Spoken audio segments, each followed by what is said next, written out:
I'm going to talk to you about cholera and poo. This is for the System Changes programme, which is a programme that Point People SNOOC have been running for the Kelly Chase Foundation, focusing on working with frontline staff who work with people who face severe and multiple disadvantage. And we've been running this programme to try and think about how frontline staff can actually affect systems change. And it might seem strange that I'm talking today about cholera and disease, but I found this fantastic book whilst we were preparing for the programme, which is about cholera in London in the 1800s. And what I'm going to try and do today is do the best I can for Stephen Johnson, who wrote this book, The Ghost Map, and bring to life some of the stories and make some comparisons around how cholera in the 1800s, as Steve has documented, is relevant to us taking on systems change in our society today. And I'm going to start with just the introduction of this book and read to you what the story is about, and then we're going to go into a little bit more detail about what happened in London during this time. So this is a story with 4 protagonists: a deadly bacterium, a vast city, and 2 gifted but very different men. One dark week, 150 years ago, in the midst of great terror and human suffering, their lives collided on London's Broad Street on the western edge of Soho. This book is an attempt to tell the story of that collision in a way that does justice to the multiple scales of existence that helped bring it about, from the invisible kingdom of microscopic bacteria to the tragedy and courage and camaraderie of individual lives, to the cultural realm of ideas, ideologies, all the way up to the sprawling metropolis of London itself. It is the story of a map that lies at the intersection of all those different vectors, a map created to help make sense of an experience that defied human understanding. It is also a case study in how change happens in human society, the turbulent way in which wrong or ineffectual ideas are overthrown by better ones. More than anything else, though, it is an argument for seeing that terrible week as one of the defining moments in the invention of modern life. So most of us might not equate poo and cholera with building modern society today, but it has a massive amount, and in one particular person, John Snow, to kind of credit actually with a lot of the modern amenities in the cities that we've built today. And we're going to start by going back to London actually in the 1800s. So none of us were there at this time, but if you can kind of imagine it, we had 2.5 million people living in about a 30-mile circumference. So London was quite sprawling, but it was very, very dense. People lived in quite sort of large rooms with multiple people at one time, kind of crammed in on top of each other. And really, if you think about it, only about 150 to 60 years ago, there was no sort of visible sewage system as we know today. There was a monopoly of completely different water boards operating the system.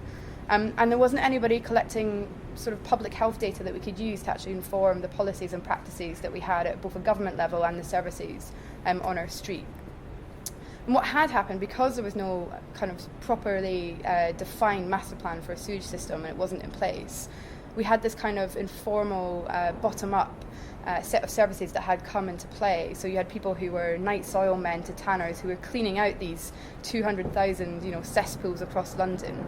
And if you can imagine, it smelled terrible.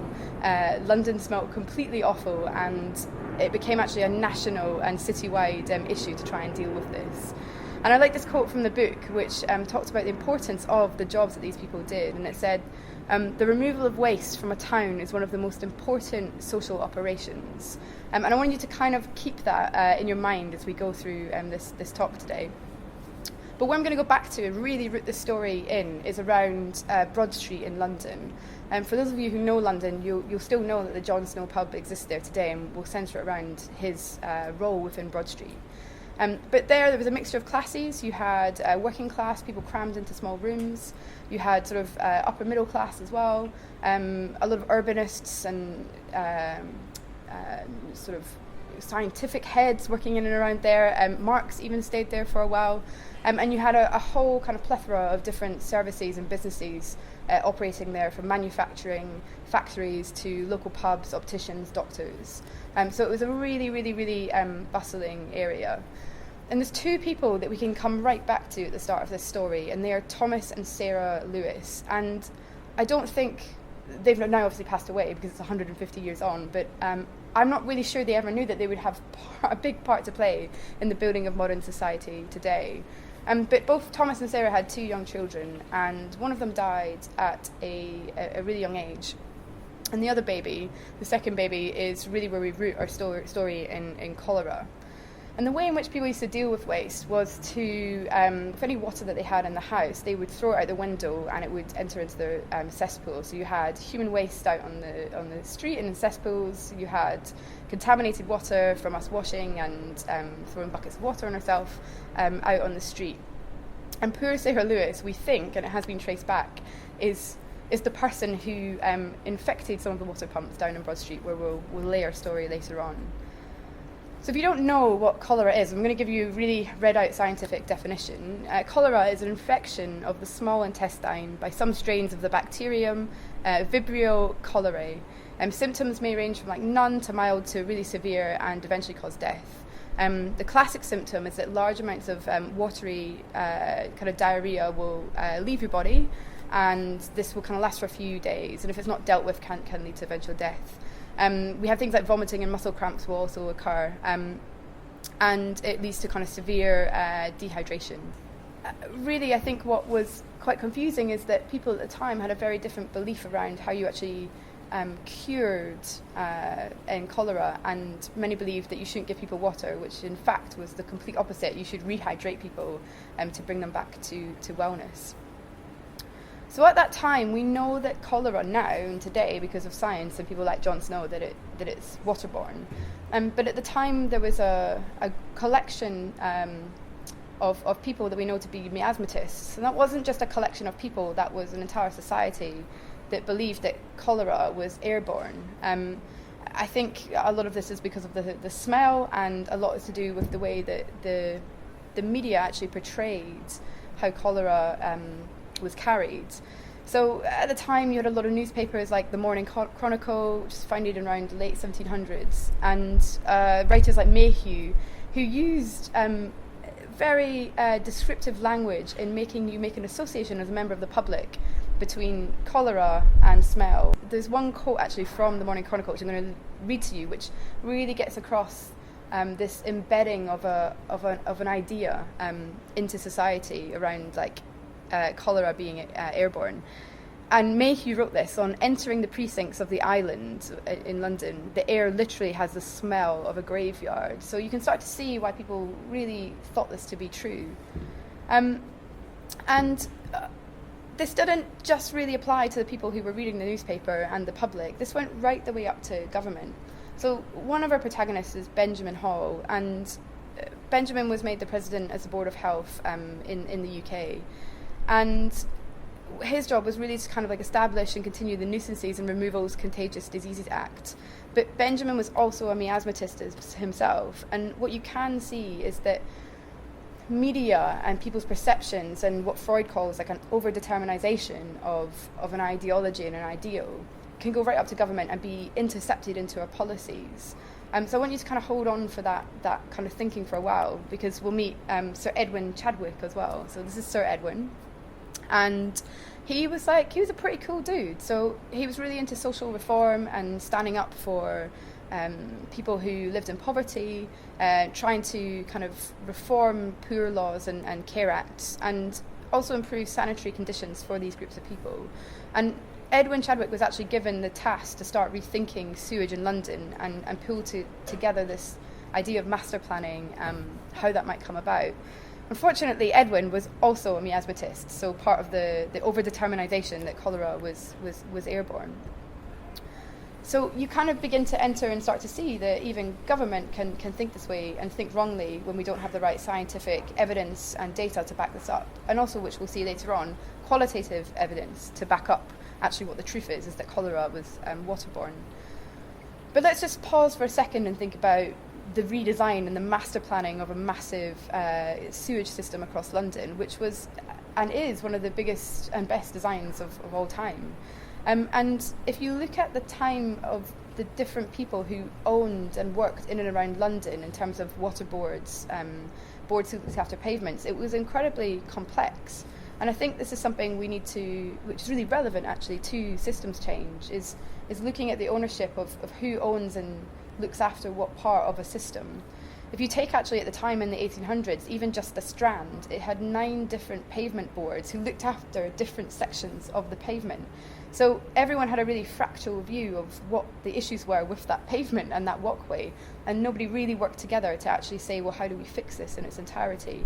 And I think that's a really big thing that we're looking at with systems change, is trying to bring all the different perspectives together and try to overcome organisational and departmental and system barriers and walls that stop us from seeing things together.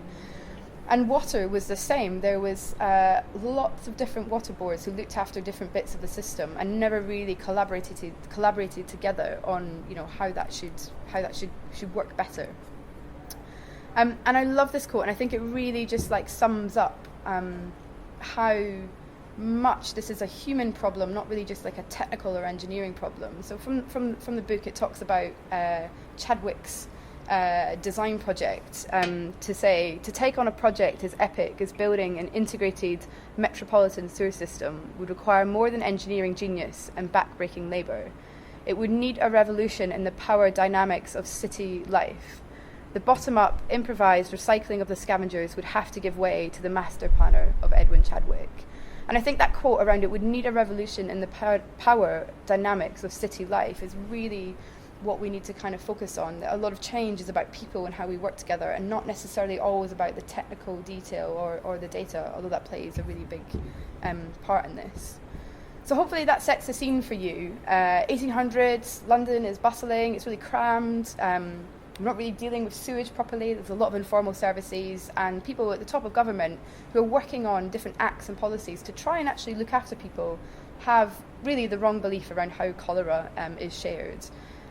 So let's enter our absolute, and I call him like a historical dude, Dr. John Snow.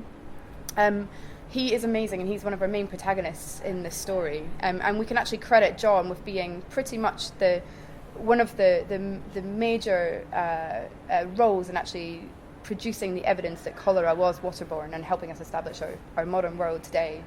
And just to give you a little background on Dr. John Snow, he was one of the first physicians to study and calculate dosages for the use of ether and chloroform as surgical anaesthetics, allowing patients to undergo surgical and obstetric procedures without the distress and pain that they would otherwise experience. So you can thank John for the fact that you can go to the doctor and take gas and have things done to you and you won't be in a lot of pain. And the way in which he did that is really, really amazing, because he didn't just understand that and run lots of experiments. He built his own equipment to do that. He ran experiments at home. He died quite young, actually, and he took a lot of chloroform himself to try and establish the effects of it. So there might be, I don't know, scientific reasoning for why John Snow's life was tragically cut short. But he felt really compelled to try and develop evidence on how science works and how medical science works. And if you look back at Dr. John Snow's past, he was originally from the north before he moved to London, and he experienced and saw family and friends wiped out by some of the earlier epidemics of cholera, actually up in the north, right in and around Sunderland. And he felt really compelled to do something about that, to try and set out with his expertise as a scientific researcher and a doctor to figure out how we could stop cholera from spreading and killing people. And I think that there's a really nice little message in that as well. So if you feel compelled to do something and you're angered by something, that it can actually have a really big impact on driving you to face a lot of people who might be against you in disproving them.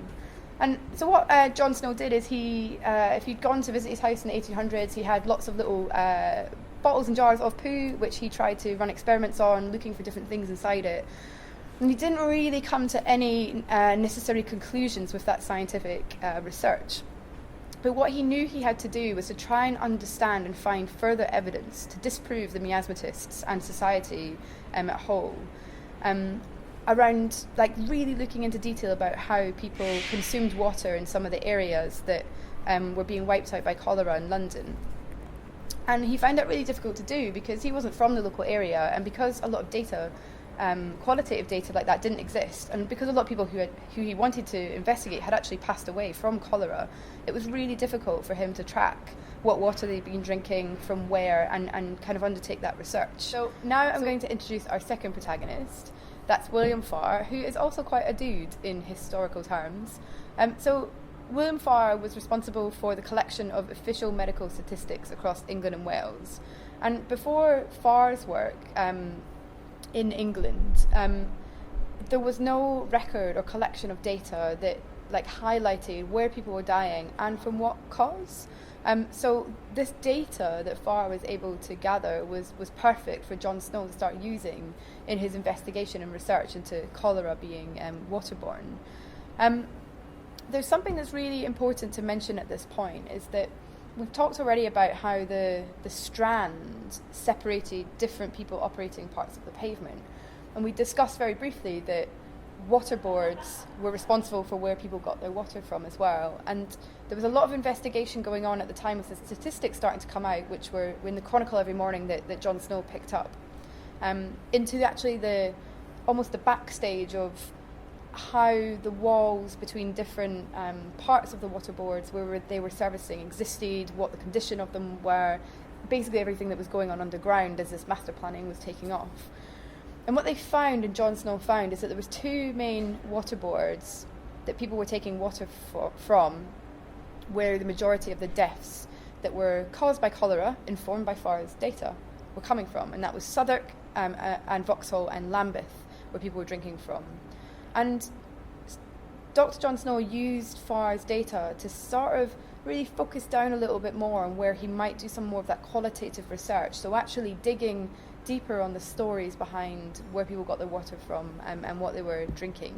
And I think it's important to mention at this time that basically everyone thought that Dr. John Snow was ludicrous, and throughout the whole Ghost Map book there's quotes from media and the Public Health England citing Dr. John Snow as pretty much an idiot who didn't really know anything. So what's really interesting is that John Snow and others started to map, and there's a really famous map that you'll see on screen, which has become known as one of, a fantastic, very early example of data visualization that highlights where the deaths were happening in little black bars in relevance to where water pumps are in London.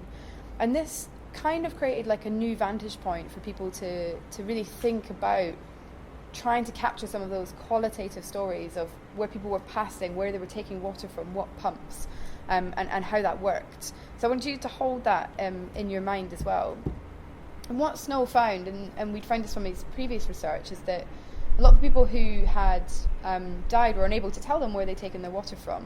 And he also didn't really know the people that well on the ground, particularly around the Broad Street area. So let's enter another protagonist, Henry Whitehead, who's like a sort of semi-dude in historical terms, but at first wasn't very kind or very nice. So Henry Whitehead was basically like a Church of England cleric, and the assistant curate of St Luke's Church in Soho in London in the 1800s. And he was a firm miasmatist, so he didn't want to believe Dr. John Snow that cholera was waterborne. So he kind of had that determination of the time. And what Whitehead decided to do was to set out by collecting qualitative evidence to disprove Dr. John Snow. And the reason that's really funny is actually we can probably credit Whitehead, if he didn't get involved, to actually helping John Snow's theory be proven correct. And so Henry Whitehead went out and he started talking to local residents, finding out where they got water from, going into the bars. And I think what's actually really amazing is, even though he believed it was airborne, like, he's a hero, because he went into, houses and places where there'd been wipeouts of cholera deaths and interviewed people to find out about them. And this was really kind of ethnographic and detailed qualitative evidencing of facts and trying to figure this stuff out. And I think it's really an interesting point around, you might have some people who can be like your biggest enemies and disbelieve that you are right, but actually when you get them on side, particularly if they want to disprove you, can be one of your biggest assets. So one of the things that was really interesting that Whitehead started to point out with Snow's research and using some of Farr's statistics is that when you actually mapped the deaths on a map and saw it from a different vantage point, if the disease had been airborne, it should have swept everybody out, but it didn't. And in these really cramped houses where you had multiple people living on top of each other on multiple levels, it should have wiped everyone out, but it didn't. So that's why they started to track where water was coming from. And there's kind of like two really core stories that really started to get them pinpointed around where they think the source of the problem was coming from. And they thought it was the Broad Street pump, so they kind of managed to hone in on there, and you see that from the map. But they needed some qualitative evidence to prove that. So there's two stories. One is two sons of a woman who lived away from Broad Street and away from Soho. She died, but she was like an isolated case that they'd found from FAR statistics. So if it was airborne, why had she died and not more people in Broad Street? And let's remember, a lot of people had died, but why did someone die away on the map? So what Whitehead managed to find out by undertaking interviews and speaking to her sons is that some people preferred certain water pumps because it maybe smelt less bad or tasted a little bit cleaner. And they used to take her daily water from the Broad Street pump to her because they worked inside the local area, so they took it home.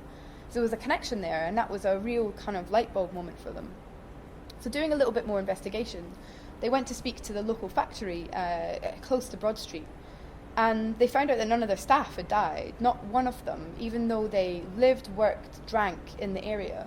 And one of the reasons that none of them, or hardly any, had died is that actually if you look again at that period of time in history, a lot of people drank alcohol and not a lot of people drank a lot of water, which we now know to be very good for us, but at the time people tended to prefer alcohol and choose it as their form of rehydration. And the factory owner was kind of, he admitted this and said, well, we've not been drinking the water from the pump, and we've actually got our own installed tap, which is not linked to the water providers that we would actually drink water from. So light bulbs started to go on, and over time, Whitehead and Snow joined forces to basically put together an evidence case for why cholera was actually waterborne. And I think it's really interesting, which I'll go on to talk about, around matching up quantitative and qualitative evidence, and having someone who's a local on the ground is able to actually confirm your theories about something, really provide that ethnographic evidence to put forward a case. So some of the other research that we'd mentioned was going on at the time was that underground back-end research. So actually a lot of the cesspools were being investigated, the walls underground, and where the water pipes were not the water pipes, but the water was moving from the water boards behind the scenes. And what they actually found out is that from some of the walls, and the one that we know from Sarah Thomas, the water that was being put into the cesspool and the human waste was actually going through the wall and starting to infect the water, and that was connected to the Broad Street pump where most people got their water from in that area, and some others that we know of. And so they were able to really start homing around this pump and build up a fantastic case of evidence that was quantitative, qualitative, ethnographic, and based on people's stories around this one pump. But that didn't really manage to get through to government and a lot of the health boards and the media that Snow and actually Whitehead were presenting to. Even though Whitehead went and presented to the local parish church and the kind of commissioners around that and convinced them to remove the lever from the pump, which then resulted in deaths completely slumping, government still didn't believe them. In fact, at the time, even though they'd managed to get this pump lever removed and ultimately save people's lives from their evidence, a cholera commission was established, which was an investigation and evidence collection spearheaded by the government and the likes of Benjamin Hall to actually undertake just some research into this. And I'm just going to read to you four of the factors that they use to measure evidence, and then we'll just sit and think about that for a second.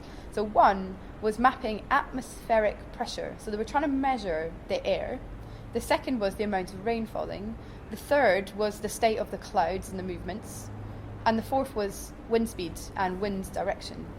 And so you can see from this, and you know what I'm getting at here, is that we're putting the wrong measurement parameters around a theory that we've already established to undertake a form of evidence gathering and consultation, as opposed to doing it the other way around, which is taking an open mind and building the right sets of evidence and then building the theory around it. So I think it shows that we can have such, again, an overdeterminization around what we actually think is the cause or effect of something, and that can go right up to government and policy level. And I'm going to read this quote to you, which actually came back from, I think this was Public Health England, if I'm correct. But this responded to John Snow's evidence that got published in the media and in journals. And they said, and remember, they've pretty much proven everything here, in explanation of the remarkable intensity of this outbreak, in very definite limits, it has been suggested by Dr. Snow that the real cause of whatever was peculiar in the case at Broad Street, the main source of that was the Broad Street pump. After careful inquiry, we see no need to adopt this belief. So they've done their cholera commission, and it provided apparent evidence that they shouldn't listen to it. And so John Snow was completely ignored, even though this lever was removed. But actually, I think what's really interesting is we can credit the removal of this lever and the evidence building and the teamwork really between Snow and Whitehead and ultimately Farr as well, and a few others that were involved, to actually laying some of the foundations for the evidence that kind of make up our modern world today, and us understanding how sewage and disease and things like that actually work. And this is the shortest version of essentially this book, The Ghost Map, and I encourage every single person to read it because it's brilliant. But what Johnson, the author, goes on to talk about is that it has actually built and given us the way in which we think about building cities. And knowing where the world is going, we're about to sort of embark on massive builds of mega cities evolving. So why are we talking about cholera and poo, and what relation does that actually have to systems change? Well, one of the things we've been talking with systems change and the programme that we've been running with Lankelly Chase and the Point People is that there's a really important lesson and skill set around collecting research, being ethnographers, and qualitative evidence. And there's one quote in this book that, when I was reading it, just completely stood out to me, which I'm going to read to you. It talks about the value of this research approach. And it says, Snow's observational talents extended beyond the human body. The tide eventually turned, not because of his skills as a doctor or a scientist. It wasn't lab research that would ultimately persuade the authorities. It wasn't direct observation of V. cholerae itself. It was Snow's faithful, probing observation of urban life and its everyday patterns, the malt liquor drinkers at the Lion Brewery, the late-night trips for cold water on hot summer nights, the tangled web of private water supplies in South London. Snow's breakthrough in anaesthesia had revolved around his polymath skills as a physician, a researcher, and inventor. But his cholera theory would ultimately depend on his skills as a sociologist, which for me just actually sums up everything we've been saying throughout this presentation, and I think we can thank Whitehead for that. And the second reason why I've brought this idea of talking about the Ghost Map and cholera into the System Changes programme is because the ripple effect, the multiplicity of what actually happened after that one lever being taken away is very, very significant. But we need to remember that when we're trying to challenge systems and we're trying to make change happen, that change can take a really long time, and ultimately we might not ever see that change or know the evidence and the things that you're producing and putting out there and the change you're trying to prod and drive. You might not even be part of that eventual change. And there's one more quote I just want to read from you from the book that I thought was fantastic. It says, From that pump handle, 1,000 changes ripple out from that simple act. It's not that the world has changed instantly. The change itself takes many years to become visible. But change is no less momentous for its quiet evolution. And I think on a programme that we have designed and are working here is really focused on remembering that, because change takes a really, really long time. But what we're trying to do is think about the multiplicity of some of the changes we want to make now and what eventual impact it might have at a later stage. And it's not that we can design the future, but we can at least be conscious of what that macro and micro thing might be and what we're trying to achieve. And I've written here in my notes is that I've just got a big slide that says sad story, and it is a really sad story because John Snow died before he actually knew the impact of his work.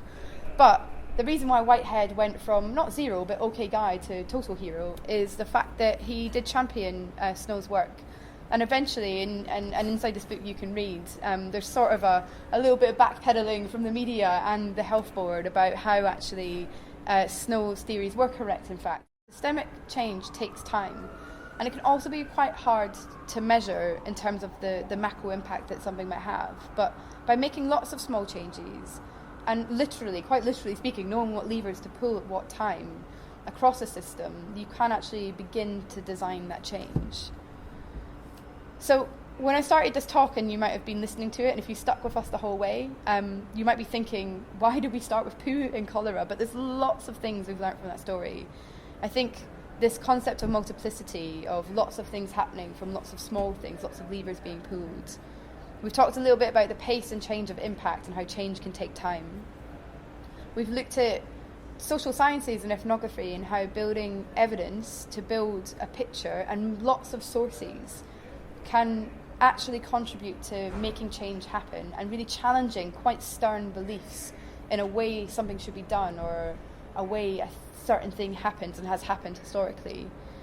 It's shown us that collective insight can be immensely powerful, and I think the dream team between Farr and Whitehead and Snow is pretty phenomenal. 3 very different people coming from 3 different perspectives, but ultimately in some way working together to produce a case. We've learned, especially from Whitehead, that your challengers can probably be actually your best allies if you get them on board and you work together with them.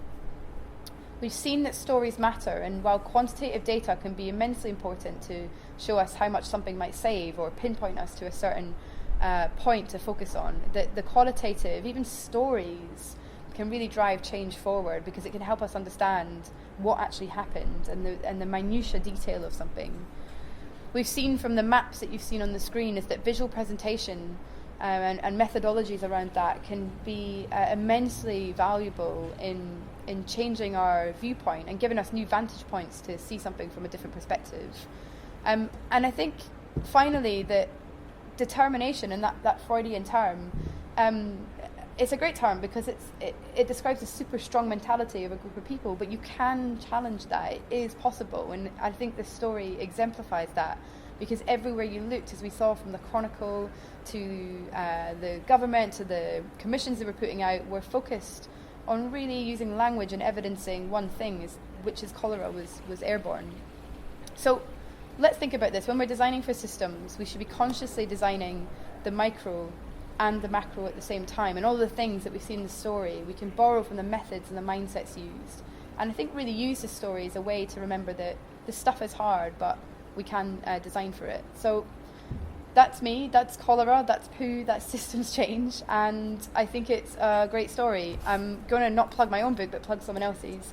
The Ghost Map, Stephen Johnson, is a phenomenal book and an absolute credit, I think, to history and science and being able to write in this way that makes scientific discovery an actual page turner. So yeah, do pick up the Ghost Map. I think it's fantastic. So thanks for listening.